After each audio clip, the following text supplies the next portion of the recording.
Il est pratiquement 20h. Bonsoir, bonsoir à tous. Très heureux de vous retrouver pour votre émission du samedi soir. Il faut en parler, 20h, 21h en direct avec Mathieu Bock-Côté, bien sûr. Bonsoir Mathieu. Bonsoir. Merci d'être avec nous en face de vous pendant une heure.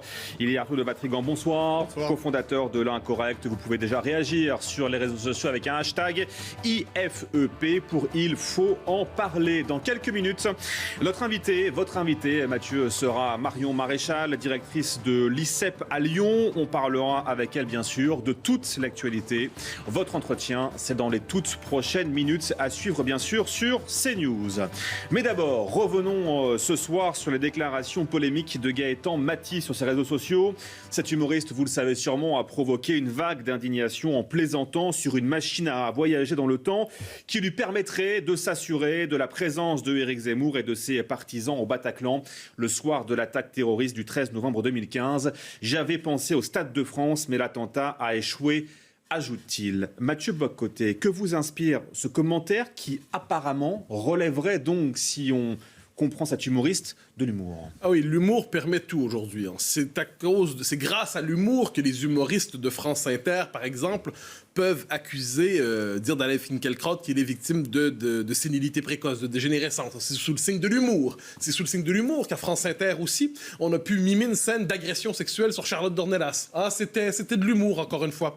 Et c'est sous le signe de l'humour qu'aujourd'hui, on décide de masquer un appel au massacre, un appel au meurtre, un appel au terrorisme. C'est un discours clairement haineux. On en appelle à l'élimination physique d'adversaires, traités comme des ennemis. On dit qu'on doit en finir avec eux.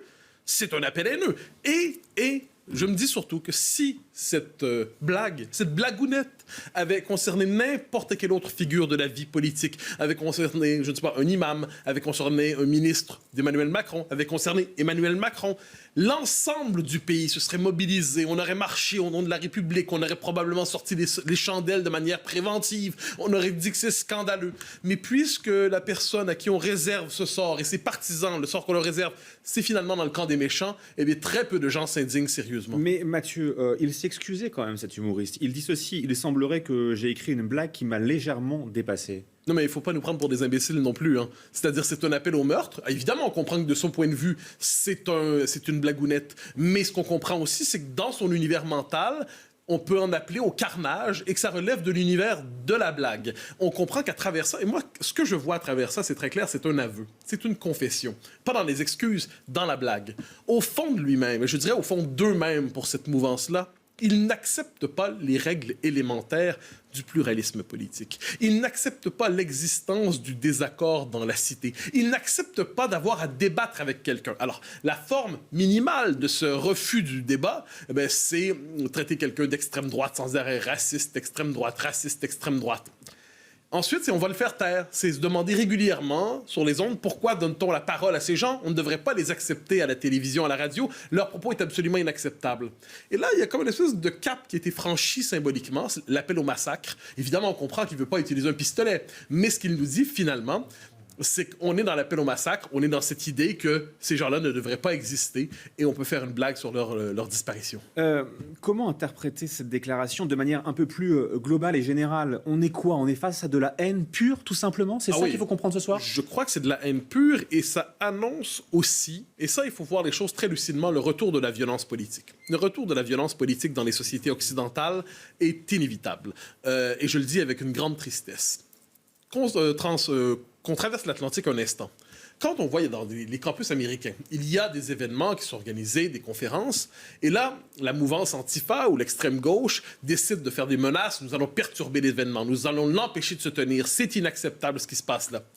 Réaction très souvent des universités, de l'administration, nous devons annuler l'événement, nous ne pouvons pas assurer la sécurité du conférencier. Autrement dit, la menace de la violence physique fonctionne, elle permet de censurer les événements. Et quand on lit les antifas, Mark Bray, par exemple, qui a écrit une histoire de l'antifascisme, il expliquait que la violence physique était légitime pour combattre les idées qu'il n'appréciait pas, qu'il ne fallait pas hésiter, si les circonstances l'exigeaient, à passer à l'agression physique.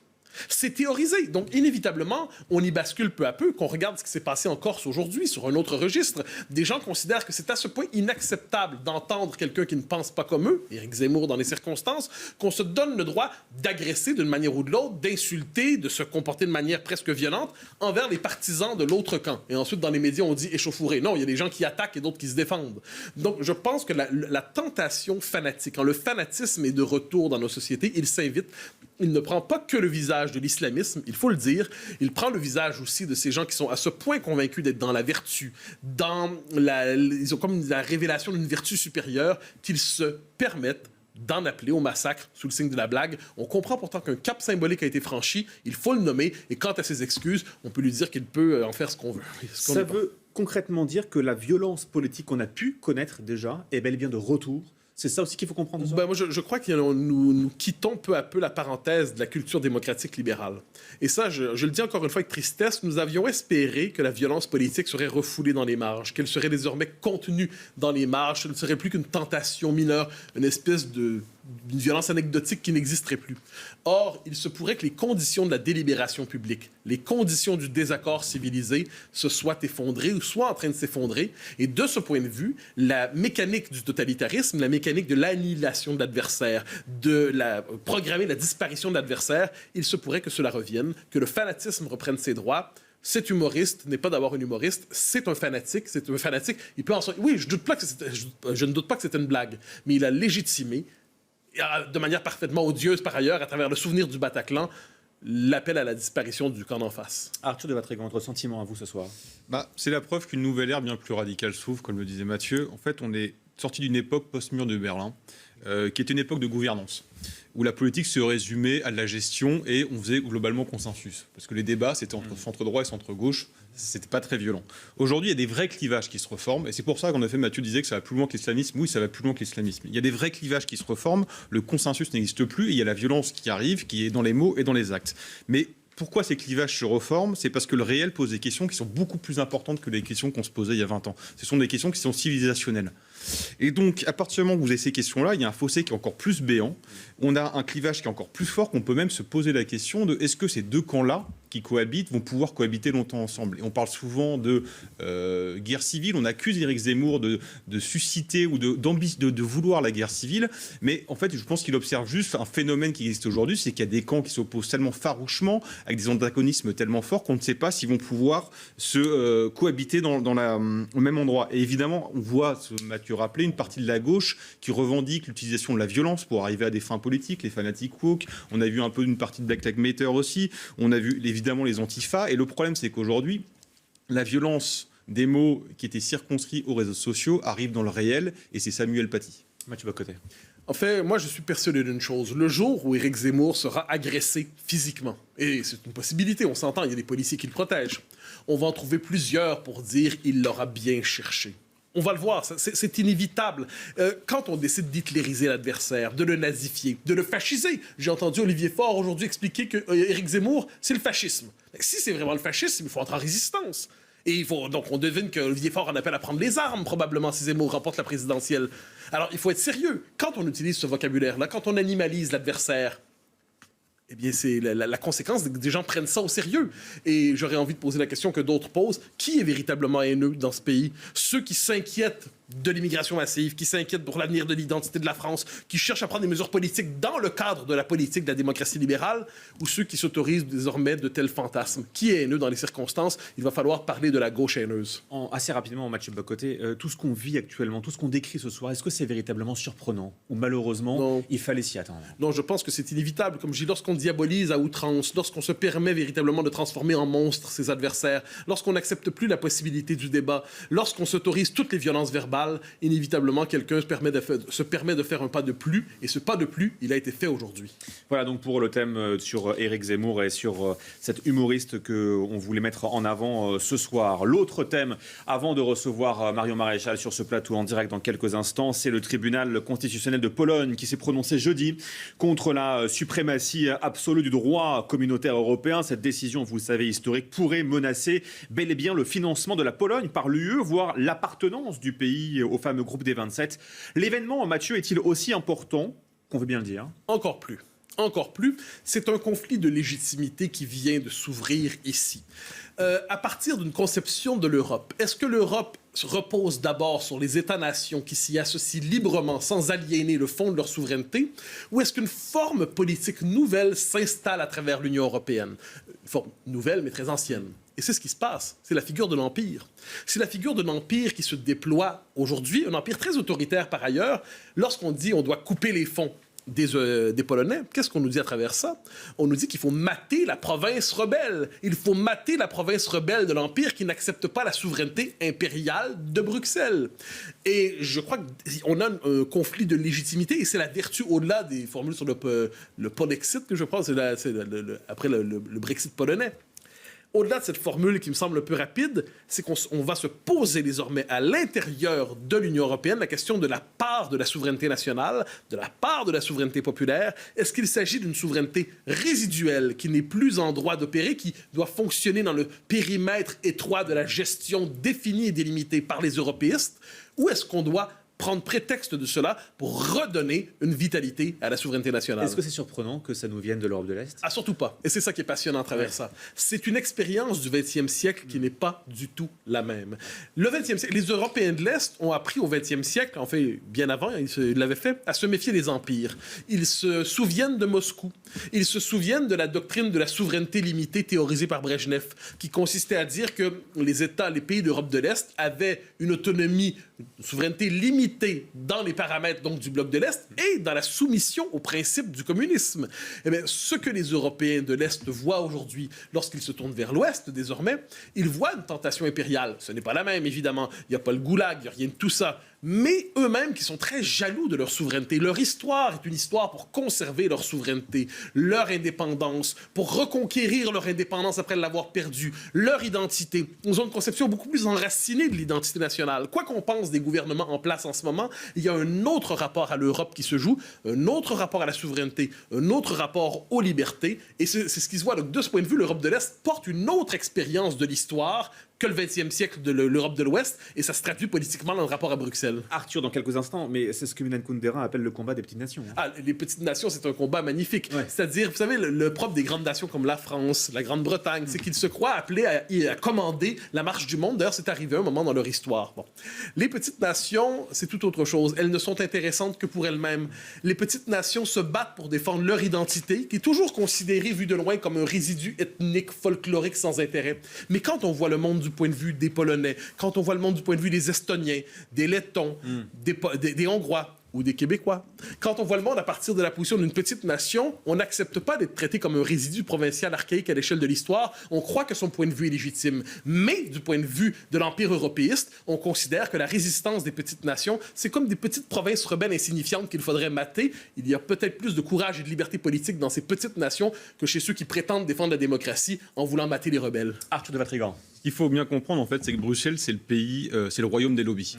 Il n'y a pas d'intérêt général, mais une somme d'intérêt particulier. Et un pays, en fait, est un lobby parce qu'il ne représente pas l'intérêt général, il représente son intérêt. Mais le problème, c'est justement, c'est lorsque vous avez des intérêts privés, vous avez des intérêts industriels ou même des intérêts de groupes de pression qui s'allient, le pays n'existe plus. On peut prendre des exemples, il y en a tout le temps des exemples. On peut prendre par exemple toutes les directives sociétales qui s'introduisent dans nos droits, la PMA, la GPA, les questions de transgenre.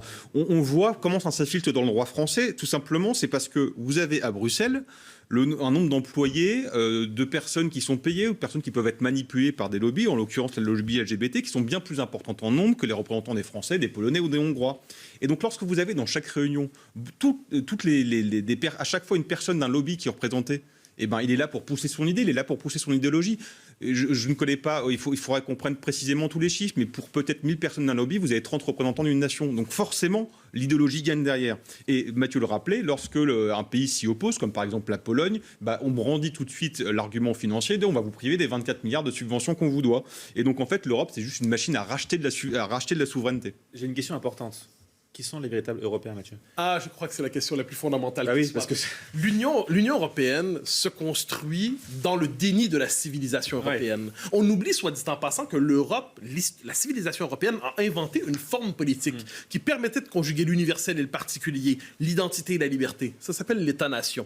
Ça ne veut pas dire que les États-nations ne peuvent pas ou ne doivent pas coopérer. Nous sommes tous gaullistes d'une manière ou de l'autre. Nous croyons à la coopération naturelle dans un cadre politique de la civilisation européenne. La forme impériale est d'une autre nature. À la rigueur, il y a une histoire de la tentation impériale en Europe. Mais aujourd'hui, c'est un paradoxe. L'Empire européen sert en fait à déconstruire les cultures et les nations d'Europe, à nier la souveraineté des peuples européens.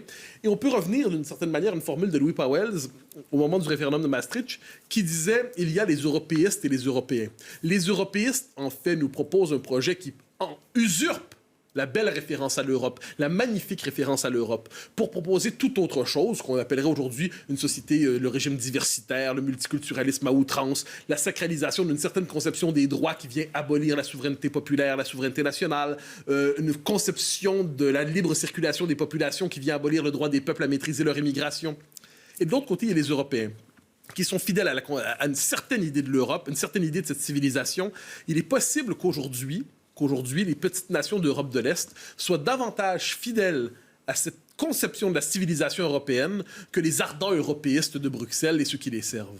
Pour conclure, Arthur de Vatrigan. Rapidement, pour conclure, vous posez qui est européiste aujourd'hui. Si on se met à la place d'un européiste, on peut dire on peut peut-être renier un peu de notre souveraineté en échange de gains économiques, sauf qu'il y a deux exemples récents qui prouvent que même là-dessus on perd. C'est rappelez-vous le contrat du siècle signé par l'Australie des sous-marins.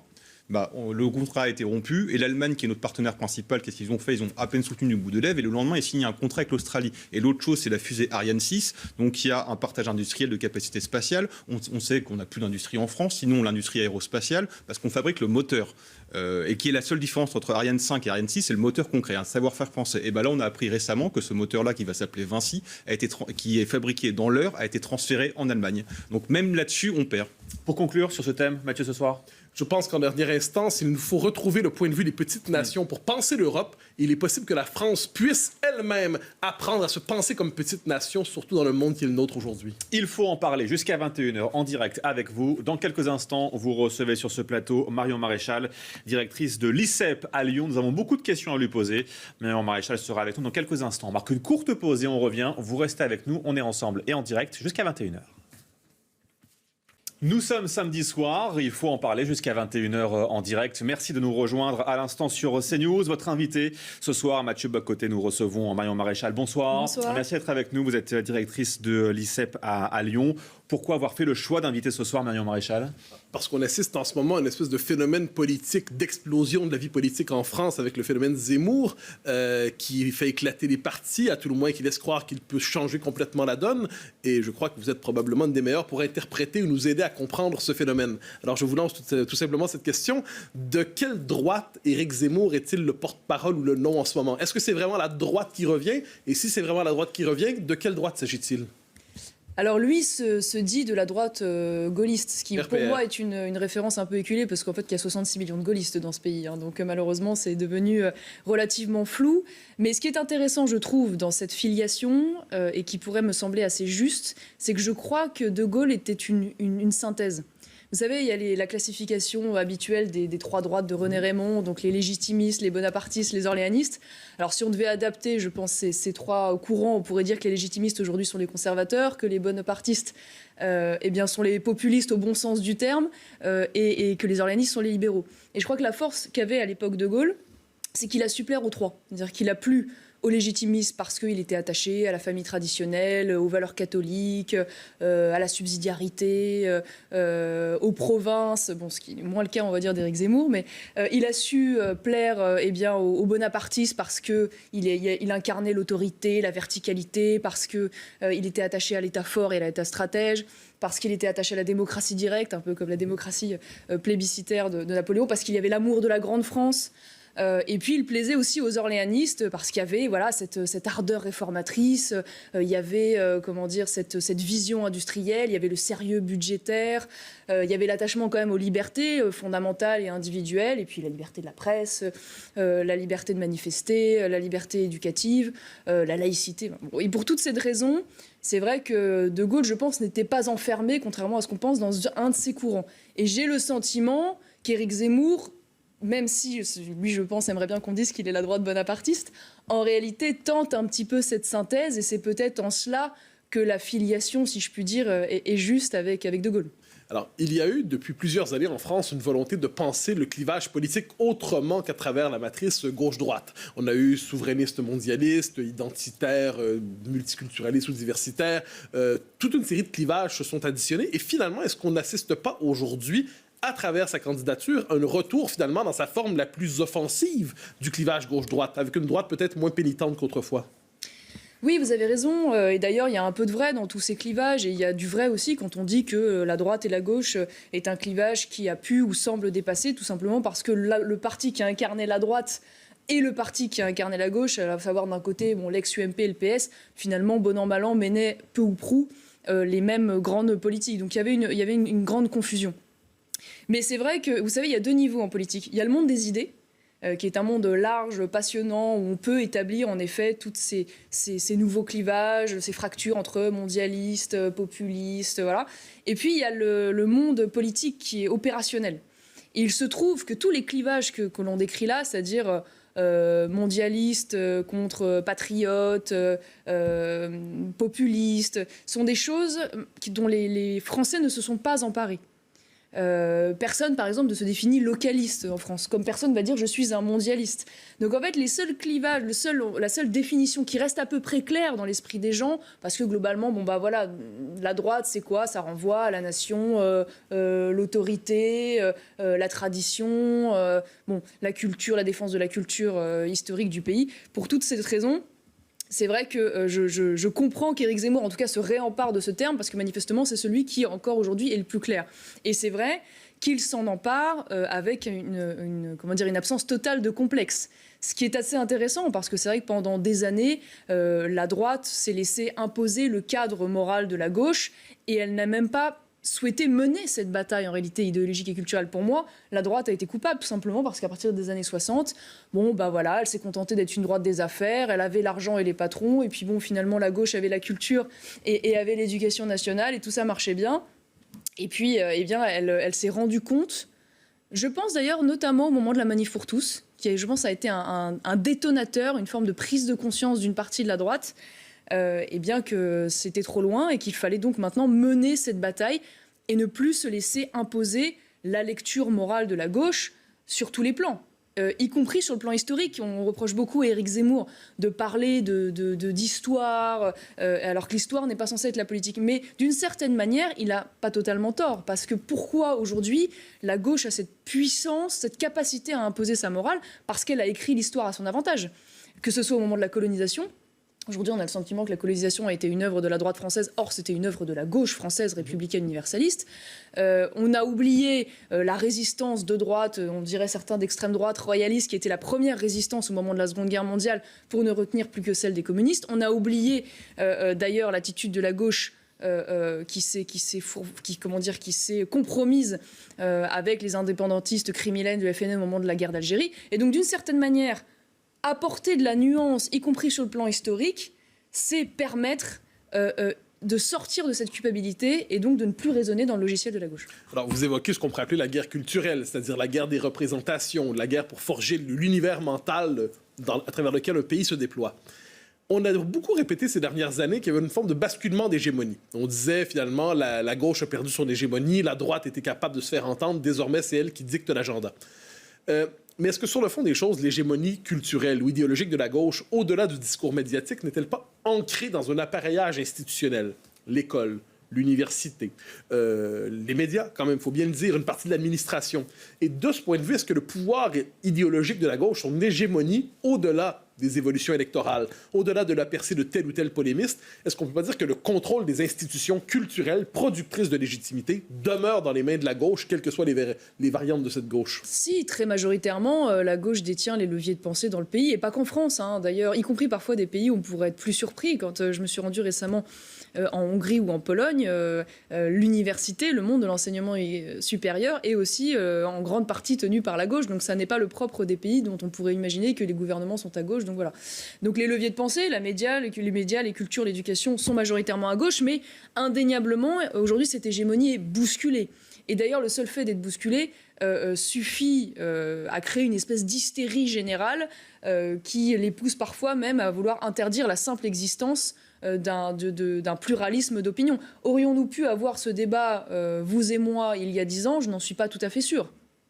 Aujourd'hui, ce débat existe, des médias comme Valeurs Actuelles existent, des écoles comme l'ICEP à Lyon, qui se veut une alternative finalement aux dérives et au sectarisme idéologique qu'on peut voir dans l'enseignement supérieur, existe et elle fonctionne.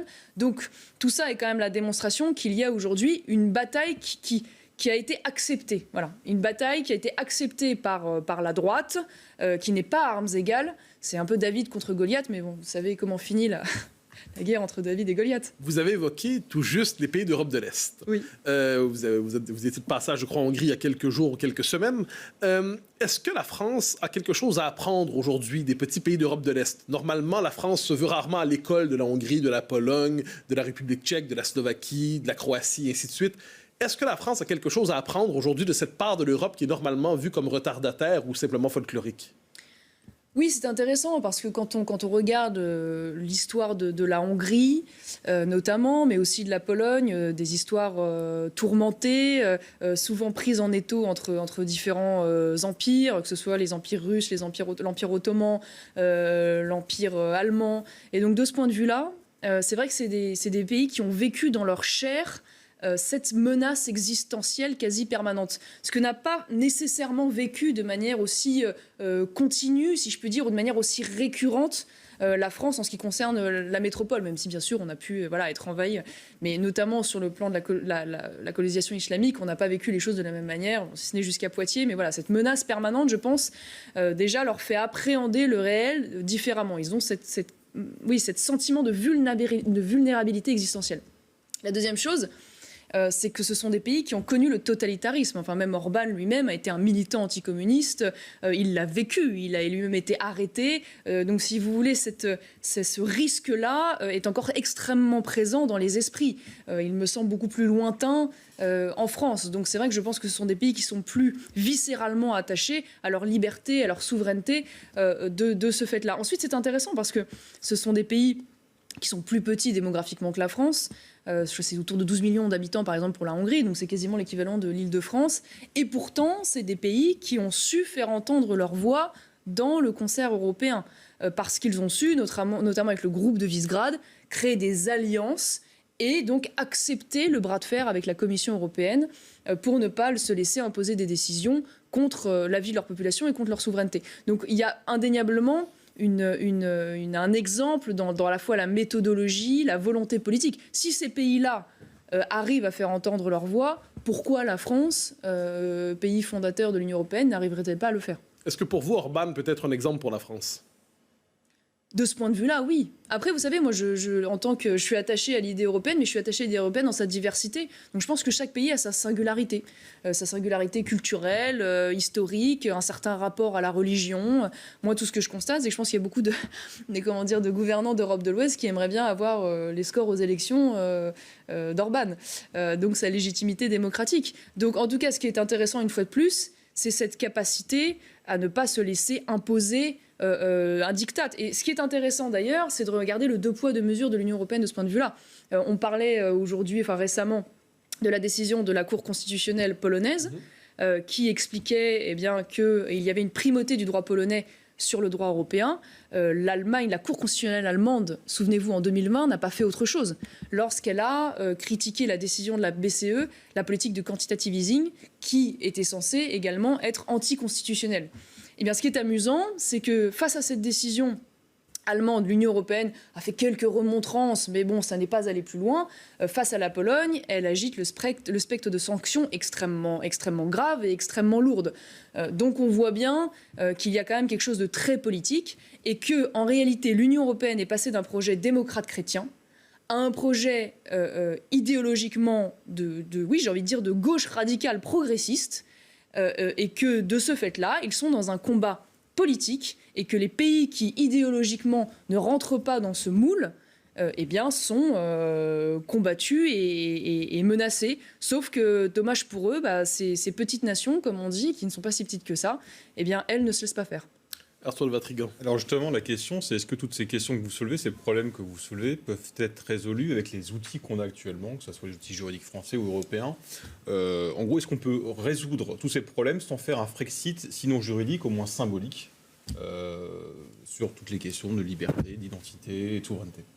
Alors ce qui est amusant, parce qu'on parlait à l'instant du drame, de la primauté, de la décision de la Cour constitutionnelle polonaise, mais en réalité, il n'en est pas autre chose sur le plan français. C'est-à-dire que le Conseil d'État, en juin dernier, donc il n'y a pas si longtemps que ça, rappelait la primauté de la Constitution sur le droit européen, dans le respect de la jurisprudence du Conseil constitutionnel français. Mais le Conseil constitutionnel français, de manière très amusante, en fait, explique que si le droit européen est supérieur, c'est uniquement parce que la Constitution le permet, donc ça veut dire que la Constitution est supérieure. Et ces cours se débrouillent de manière générale pour toujours se contorsionner, pour qu'il n'y ait jamais de contradiction entre les deux. Donc en fait, dans notre droit interne, la Constitution est censée être supérieure. Là où vous avez raison, c'est que nous sommes aujourd'hui, si nous devons rester dans le fonctionnement actuel de l'Union européenne, dans l'application actuelle des traités, dans la jurisprudence actuelle de la Cour de justice de l'Union européenne qui interprète très largement les textes, nous avons des marges de manœuvre relativement réduites sur un certain nombre de sujets. Pas systématiquement, parce que même en matière d'immigration, indépendamment de la question de l'espace Schengen, qui est un vrai sujet, il ne tient qu'à nous de pouvoir accorder, par exemple, moins de visas, qui sont les premiers leviers en fait d'immigration clandestine. Il ne tient qu'à nous de durcir nos conditions de naturalisation. Il ne tient qu'à nous de supprimer ce qu'on appelle les pompes aspirantes de l'immigration, c'est-à-dire un certain nombre d'aides sociales, de facilités sociales qui évidemment encouragent l'immigration légale ou même illégale. Donc il y a quand même des marges de manœuvre. Néanmoins, ne nous leurrons pas, il est absolument indéniable que s'il n'y a pas, de la part de la volonté de la France, un souhait de réorienter cette Union européenne ou tout du moins d'obtenir un certain nombre d'avenants au traité pour pouvoir défendre ses intérêts sur un certain nombre de sujets, il sera extrêmement compliqué de pouvoir radicalement, si vous voulez, changer de politique. En premier lieu sur le commerce extérieur, qui est une compétence exclusive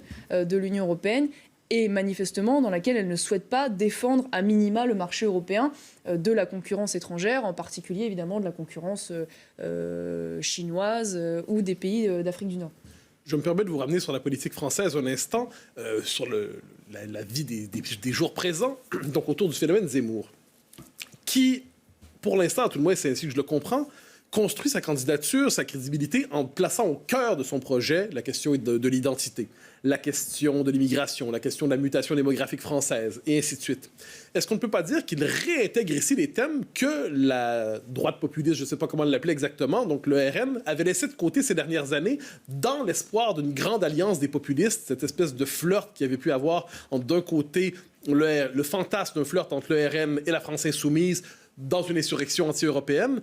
Est-ce que de ce point de vue, la question identitaire n'est pas politiquement beaucoup plus clivante et beaucoup plus politiquement efficace aujourd'hui que la volonté de porter le clivage populiste comme ça a été fait ces dernières années? Alors, je ne sais pas s'il y a eu un abandon de ces thèmes. Je ne crois pas de la part du Rassemblement national. Je ne pense pas que ce soit ça, mais je pense qu'il y a eu une volonté d'en édulcorer la présentation. Voilà, je me souviens, à l'époque où j'étais députée, je m'étais fait tirer les bretelles parce que j'utilisais le terme grand remplacement. Qui manifestement était un terme qui contribuait à la diabolisation, donc il fallait absolument ne pas l'employer. Et je m'étais aussi fait tirer les bretelles parce que j'avais dit, parce que vous m'avez posé la question, que oui, j'étais française de souche, qui me paraît pas un gros mot, puisqu'on peut être français d'origine sénégalaise ou française d'origine française, ça arrive aussi. Donc on voit bien qu'en fait, c'était pas tellement un reniement sur le fond, mais je pense que c'était une volonté.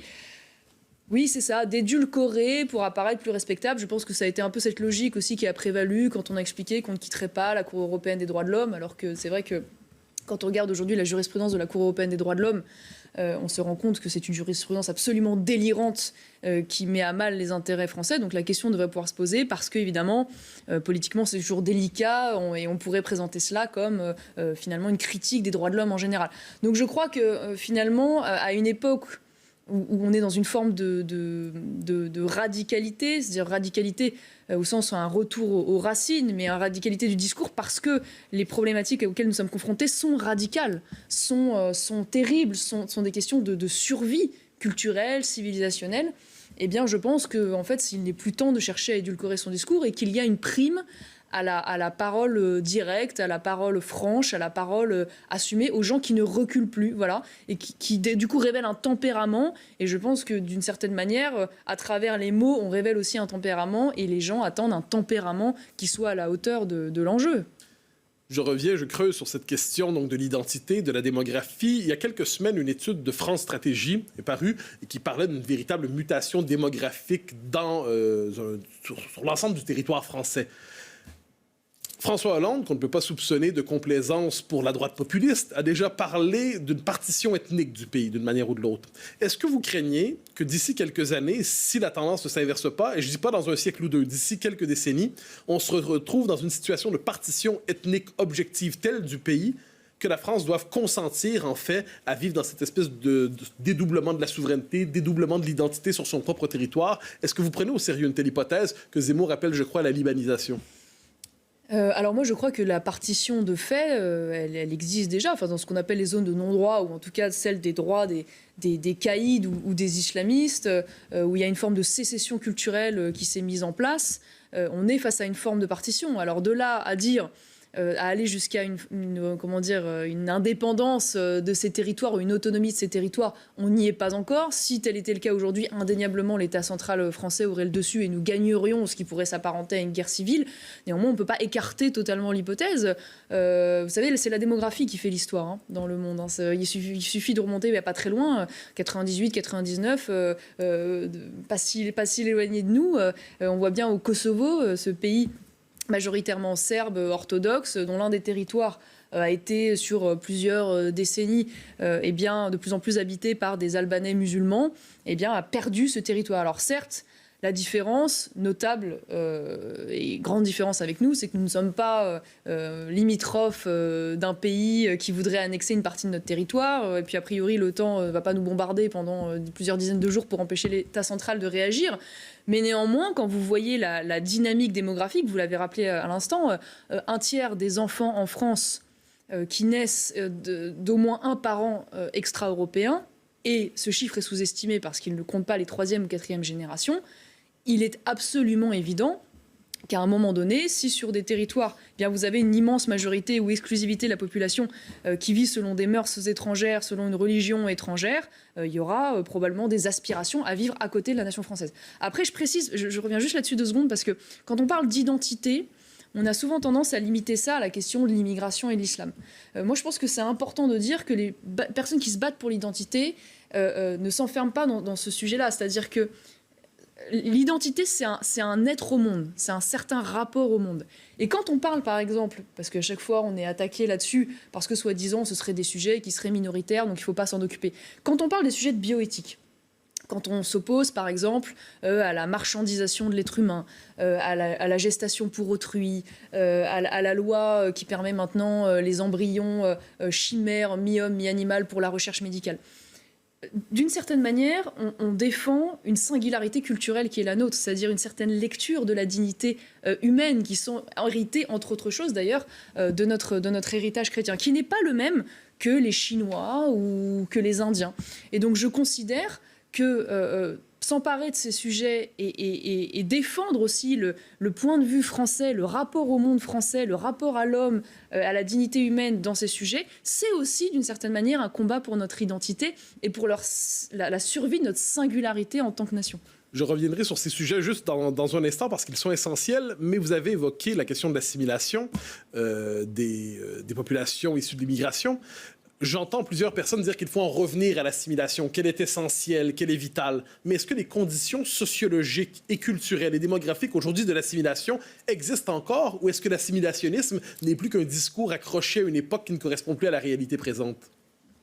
Alors, je vais vous donner une réponse insatisfaisante. Pourquoi ? Parce que je pense qu'aujourd'hui, l'assimilation... Moi, je crois en l'assimilation. Enfin, je crois au principe de l'assimilation. J'ai vu des personnes, je vois encore des personnes s'assimiler. Donc, je pense que c'est quelque chose de tout à fait à la fois souhaitable et possible. Néanmoins, je suis d'accord avec vous. Je pense que pour s'assimiler, il faut s'assimiler à quelqu'un, il faut s'assimiler à quelque chose. Donc déjà, il faut s'assimiler à quelqu'un, donc à un peuple référent. Donc pour ça, encore faut-il le fréquenter, ce peuple historique référent. Or, dans beaucoup de quartiers, ceux dont on parlait, eh bien, très souvent, ils sont minoritaires. Donc évidemment, ils ne sont plus la norme à laquelle on se raccroche et dont on va évidemment reprendre les habitudes, les mœurs. Et puis, il faut s'assimiler à quelque chose, c'est-à-dire à une civilisation, à une culture, à une histoire. Or, indéniablement, Emmanuel Macron lui-même, pendant sa campagne, expliquait qu'il n'y avait pas de culture française. Donc il y a une volonté depuis des décennies de la part des gouvernants de nier cette culture française. Et quand ils ne la nient pas, ils ne la défendent pas, de parfois même la diaboliser, et de résumer l'histoire de la France finalement à une histoire de collabos et de honteux colonisateurs. Donc c'est vrai que pour moi, et puis il y a le nombre tout simplement qui est évidemment la donnée. Donc c'est vrai que les conditions de l'assimilation aujourd'hui m'apparaissent extrêmement difficiles pour qu'elles puissent mettre en œuvre. Et je ne suis pas sûre malheureusement que ce soit une réponse magique. Néanmoins, le problème c'est quelle alternative ? Quelle alternative avons-nous ? Aucune. Pour ceux qui sont ici et qui sont français, voilà, alors je ne parle pas de l'immigration illégale, je ne parle pas de l'immigration légale étrangère, je ne parle pas de toutes les marges de manœuvre que nous aurions, y compris à l'égard de ceux qui sont nés en France et qui, je le rappelle, ne sont français qu'à partir de 18 ans et à qui on pourrait refuser la nationalité française si leur casier judiciaire n'est pas vierge. Donc il y a des marges de manœuvre pour tout cela. Mais pour tous ceux qui sont français, il n'y a pas d'autre alternative que d'essayer cela, parce que si on n'essaye pas cela, c'est quoi alors ? C'est la partition et c'est la guerre civile. Donc oui, ça ne sera probablement pas magique, ça ne sera probablement pas facile, et c'est probablement une réponse qui, c'est vrai, est une réponse à contre-temps, puisque je ne crois plus malheureusement que l'idéal républicain universaliste continue d'être un modèle qui soit un modèle aimé et aimable, surtout face à l'appel évidemment d'identité comme celle que propose aujourd'hui l'islam, qui à travers l'identité islamique, parce qu'au-delà de la spiritualité, l'identité apporte une communauté, des solidarités, apporte une estime de soi, un cadre, des normes, des objectifs. Donc la question, ça va être maintenant comment on peut réenchanter le rêve français pour que ces jeunes-là, ces personnes-là se disent finalement il est bon et souhaitable d'être français. Est-ce qu'une des forces de la France pour l'assimilation, paradoxalement, ce n'est pas votre famille de pensée, mais c'est l'existence de cette gauche républicaine qui s'oppose à toutes les dérives woke et ainsi de suite, s'oppose au multiculturalisme et qui, au-delà des récits familiaux, au-delà du fait que chacun n'a pas la même lecture de l'histoire de France, partage beaucoup d'analyses probablement avec ce qu'on appelle la droite conservatrice, populiste et ainsi de suite. Donc une espèce de fond commun programmatique que vous auriez avec la gauche républicaine. Il n'y a qu'un problème, c'est que pour moi, les décoloniaux, les indigénistes... C'est pas eux que je faisais référence. Non, pas du tout, mais absolument. Mais en fait, sont les enfants monstrueux des antiracistes, de SOS Racisme et de cette gauche républicaine. C'est-à-dire que c'est terrible, mais en fait, j'ai le sentiment que toute cette nouvelle génération woke qui est en train d'arriver est en train de dévorer les parents qui ont permis leur existence, sur fond d'américanisation latente par ailleurs. Mais c'est vrai qu'en fait, ils se retournent contre leurs parents. C'est parce que cette gauche républicaine a parfois aussi cherché à combattre l'identité chrétienne de la France, à diaboliser l'héritage historique français, à critiquer ou criminaliser ceux qui défendaient le patriotisme comme une forme de repli sur soi, qu'elle a permis l'émergence de ce ressentiment sur lequel prospèrent finalement ces indigénistes, ces décoloniaux, ces racistes anti-blancs, j'en passe et des meilleurs. Donc c'est vrai qu'il y a une prise de conscience de cette gauche aujourd'hui, j'en suis très heureuse. Peut-être serait-il temps qu'elle se rende compte que l'universalisme qu'elle défend, en réalité, n'a rien d'universel. Que l'universalisme de la gauche républicaine, c'est vraiment une singularité culturelle française. C'est vraiment un truc de français. Et donc que quand cette gauche républicaine, en fait, elle défend l'universalisme, elle mène un combat identitaire d'une certaine manière. Et donc, très bien, menons ce combat identitaire ensemble, moi j'ai pas de problème. Le souci, c'est que même face aux menaces que nous rencontrons, de vieux réflexes perdurent et une stigmatisation quand même est encore opérée de leur part. Pour conclure, Mathieu. Une question politique pour finir. Votre camp, quel que soit son représentant, je ne vous demanderai pas de trancher ce soir, Merci. vous ne me répondriez pas. Quel que soit son représentant, à quelles conditions votre camp peut-il l'emporter en 2022 et à quelles circonstances pourraient le condamner à la défaite? C'est une vaste question. Je pense, peut-être y a-t-il déjà la question de la division des candidatures. Je ne vais pas m'avancer, mais c'est vrai qu'il est évident qu'en ayant 2 candidatures plutôt qu'une, ça ne facilite pas les choses. Quelqu'un devrait se retirer? Je ne sais pas, mais en tout cas, ce qui est sûr, c'est que peut-être faudra-t-il se poser la question à un moment donné de savoir qui est le mieux placé. Voilà, bon, ça, la campagne, le temps le dira, mais il est évident qu'en ayant 2 candidatures, les choses m'apparaissent un petit peu plus compliquées. Je crois surtout que si ce camp veut gagner, il y a absolument un impératif à avoir qui est celui de préparer dès la campagne la manière dont le pays sera gouverné. Ça veut dire qui vous allez mettre au poste stratégique dans l'administration, à la DGSE, à la DGSI, dans les grandes ambassades, dans les services de l'État stratégiques, dans les cabinets, à l'Europe, à la Commission. Voilà. Et ça, c'est vrai que non seulement la droite, de manière générale, n'a pas ce réflexe et cette méthodologie, et par ailleurs, quand elle arrive aux affaires, a des scrupules à mettre en place des gens qui soient en phase avec la politique qu'elle doit mener sur fond de légitimité populaire. Ce dont la gauche ne se gêne absolument pas, et ce dont Emmanuel Macron ne s'est pas gêné, lui qui a fait un grand balayage au sein des administrations pour faire une belle administration macroniste. Et dans ce camp, juste sans donner de nom, bien sûr, est-ce qu'il y en a déjà un candidat ou une candidate qui se dégage, d'après vous? Sans Du proposition. coup, je ne vous répondrai absolument pas. Vous l'avez dit. Non, mais j'essaye au moins. Merci beaucoup d'être Bien venu, essayé. Marion Maréchal, sur ce plateau ce soir. Il faut en parler. Revient bien sûr le week-end prochain, 20h-21h avec Mathieu Bock-Côté. En attendant, le replay, c'est sur cnews.fr et sur l'ensemble des supports. Merci, bonsoir.